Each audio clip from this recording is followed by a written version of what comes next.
Գյումրիում տեղի ունեցավ մենակատարների շքերթ մրցույթ փառատոնի լսումների երկրորդ օրը։ Այսօր բեմում իրենց ուժերն էին փորձում փողային բաժնի եւ ակադեմիական երգեցողության սաները։ Հիշեցնենք, երաժշտական փառատոնն իրականացնում է Գյումրու պետական սիմֆոնիկ նվագախումբը, գեղարվեստական ղեկավար եւ գլխավոր դիրիժոր Երվանդ Վարոսյանի նախաձեռնությամբ, կրթության, գիտության, մշակույթի եւ սպորտի նախարարության ֆինանսական աջակցությամբ։ Իհարկե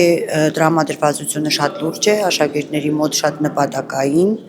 ներկա են երաժշտական կրթօջախներից ուսուցիչներ, մասնագետներ, այնպես ինչպես եւ կոմպետենտ ժյուրին, հանձնաժողովը,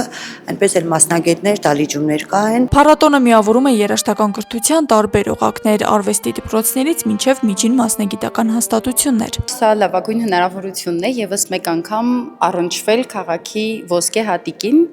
եւ խրախուսել արվեստի եւ երաժշտական դպրոցներում երաժշտական կրթություն ստացող շնորհալի պատանիներին նոր բեմելով, ել չեմ ասում նվագախմբի հետ համագործակցությամբ բեմելով, որը վստահ եմ շատ բան է փոխելու եւ երաժշտական ընկալման,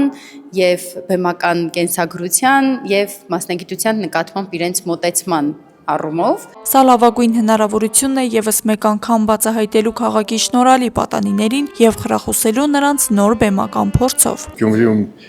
միշտ էլ եղել են շնորհալի երեխաներ, եթե դա քիչ է, մեր կարծիքով, ամեն դեպքում դա բավական լուրջ է, եթե մենք փողոցային հարաբերությամբ համեմատում ենք մեկ այլ երկրների հետ։ Եվ կարևոր է այդ խթանը, որովհետեւ մեր երեխաները ավելի ոգևորվեն։ Հանձնաժողովում նշում են, մենակատարների շքերթը կարևոր է նաև այն պատճառով, որ նոր մոտիվացիա է ստեղծում թե սաների, թե ուսուցիչների համար։ Երբ աշխատանքը ներկայացվում է լայն լսարանին ու մասնագիտական ժյուրիին, այն դառնում է նոր որակների հասնելու խթան։ Անկեղծ ասած շատ ուրախալի է, որ այս տարի նաև պետական հոգացությամբ եւ հովանավորությամբ է իրականացվում, նշանակում է այն արդեն անուն ունի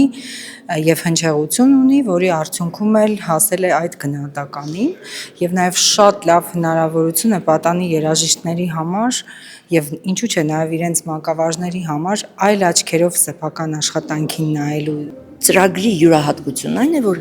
պայմաններից մեկը, որ պետք է հանդես գա արդեն ընտրվելուց հետո սիմֆոնիկ նվագախմբի հետ։ Այս ամենաընդունակ եւ հեռանկար ունեցող պրոֆեսիոնալ երաժիշտ դառնալու այս երեխաներին